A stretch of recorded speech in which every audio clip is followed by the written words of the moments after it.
আসসালামু আলাইকুম। কেমন আছেন সবাই? আশা করছি সকলেই খুব ভালো আছেন। আজ একেবারে ফাঁকিবাজি একটি রেসিপি নিয়ে হাজির হয়েছি। অনেক সময় দেখা যায় যে রান্না করার কিন্তু একেবারে ইচ্ছা থাকে না। তখন আপনারা হাতের কাছে থাকা একেবারে অল্প উপকরণে খুবই সহজে এই রেসিপিটি বানিয়ে নিতে পারেন।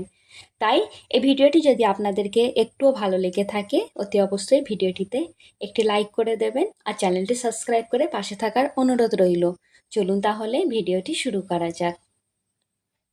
এই রান্নার জন্য আমি এখানে নিয়ে নিয়েছি মুসুর ডাল, আর এই ডাল আমি খুব ভালো করে পরিষ্কার করে ধুয়ে নিয়েছি। আর এইখানে আমি মেজারমেন্ট কাপের হাফ কাপ ডাল নিয়েছি। আপনারা আপনাদের প্রয়োজন অনুযায়ী ডালটি কম বেশি করে নিতে পারেন। আর তারই সাথে এখানে কিছু সবজি অ্যাড করব। তার জন্য আমি এখানে নিয়ে নিয়েছি একটি মাঝারি সাইজের আলু, আর সেটি আমি এরকম পাতলা পাতলা করে কেটে নিয়েছি। তারই সাথে দিয়ে দেব একটি টমেটো, মাঝারি সাইজের টমেটো আমি এরকমভাবে কেটে নিয়েছি। আর তারই সাথে একটি পেঁয়াজ এখানে দিয়ে দিচ্ছি, আর পেঁয়াজটা একটু বড় সাইজের নিয়েছিলাম, সেটি এরকম পাতলা পাতলা করে কেটে নিয়েছি। আর যেহেতু আমি একেবারে হাতের কাছে থাকা উপকরণ দিয়ে বানিয়ে দেখিয়েছি, তাই আমি এখানে আলাদা কোনো সবজি আর অ্যাড করছি না। আপনারা চাইলে এতে আরও কিছু সবজি আপনারা আপনাদের পছন্দ অনুযায়ী অ্যাড করে দিতে পারেন। এবার এই সমস্ত উপকরণ আমি প্রেসার কুকারের মধ্যে দিয়ে দেব। আর তারই সাথে আমি এখানে দিয়ে দেব হাফ চা চামচ হলুদ গুঁড়ো, আর তারই সাথে দিয়ে দেব 1 চা চামচ লবণ কিংবা স্বাদ মতো লবণ। আমি এবারের মধ্যে অ্যাড করে দেব 1.5 কাপ পানি। আমি এখানে ডালটি সিদ্ধ করার জন্য প্রেসার কুকার ব্যবহার করছি। আপনারা চাইলে কড়া কিংবা হাঁড়িতেও এই কাজটি করে নিতে পারেন।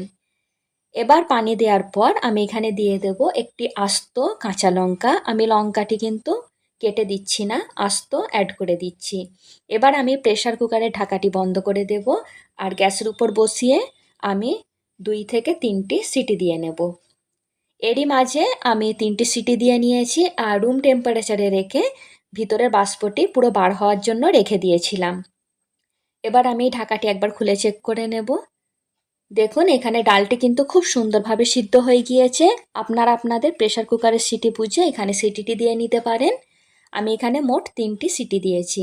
এখানে ডালটা অনেকটাই ঘন আছে, আমি এতটা পরিমাণ ঘন রাখবো না, তার জন্য আমি এখানে পানি অ্যাড করে দেব। আমি এখানে ডালটি মিডিয়াম ঘনত্ব রাখবো, তার জন্য 1 কাপ পানি অ্যাড করলাম। আপনারা যদি আরও কিছুটা পাতলা করতে চান তাহলে এখানে পানিটা আরেকটু বেশি পরিমাণে অ্যাড করতে পারেন। পানি দেওয়ার পর আমি এই ডালটি খুব ভালোভাবে মিশিয়ে নিয়েছি। এবার আমি এই ডালটি আবারও গ্যাসের উপরে বসিয়ে খুব ভালো করে ফুটিয়ে নেব। আর এরই মাঝে দেখুন ডালটি কিন্তু খুব সুন্দরভাবে ফুটে উঠেছে। এই পর্যায়ে আমি গ্যাসের ফ্লেম অফ করে দেব, আর তারই সাথে ডালটি আমি নামিয়ে সাইডে রেখে দেব। আর তারই সাথে আমি এখানে কড়া গরম হতে বসিয়ে দিয়েছি। এবার আমি এর মধ্যে অ্যাড করে দেব 3 টেবিল চামচ সরিষার তেল।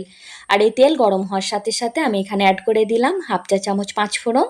পাঁচফোড়ন অ্যাড করার পর 2-1 বার নাড়াচাড়া করে নিয়ে আমি এখানে অ্যাড করে দেব একটি তেজপাতা এবং একটি শুকনো লঙ্কা। দেওয়ার পর এই মশলাগুলি আমি প্রায় 10 থেকে 15 সেকেন্ড একটু ভালো করে ভেজে নেব। আর অতি অবশ্যই গ্যাসের ফ্লেম একেবারে লো রাখতে হবে। মশলাটি ভেজে নেওয়া হয়ে গেলে আমি এখানে অ্যাড করে দেব আদা রসুন একসাথে থেঁতো করে নেওয়া 1 চা চামচ। আর অতি অবশ্যই এখানে আদা রসুন থেঁতো করেই অ্যাড করতে হবে, একেবারে পেস্ট দিলে কিন্তু এখানে একেবারে ভালো লাগবে না।